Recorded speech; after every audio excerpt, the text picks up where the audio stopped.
ছেলেটা ওই হায় হায় হায় শেষে তুই ওই অপবিত্র স্থানে গিয়ে বসলি। ওরে ওখানে তো উচ্ছিষ্ট ফেলা হয়। আচ্ছা তোর বুদ্ধি শুদ্ধি কবে হবে বলতো নিমাই? ছি ছি ছি ছি ছি, এবার তোকে গঙ্গা স্নান করতে হবে। রাগ করছে কেন মা? আমি কখনো উচ্ছিষ্ট বসলাম? রে তুই যেখানে বসে আছিস সেই জায়গাটাই তো উচ্ছিষ্ট। মা, উচ্ছিষ্ট অনুচ্ছিষ্ট দুটোই মনের ভাব মাত্র, এগুলো কোনোটাই সত্য নয় মা। এই হাঁড়িতে তুমি বিষ্ণুর জন্য ভোগ রেঁধেছ, আর তাই তুমি বিষ্ণুকে দিয়েছো। বিষ্ণুকে যা দিয়েছো তা কি কখনো উচ্ছিষ্ট হতে পারে?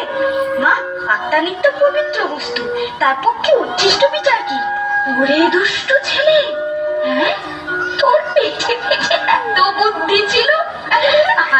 আয় বলছি, আয় চলে আয় নিমাই।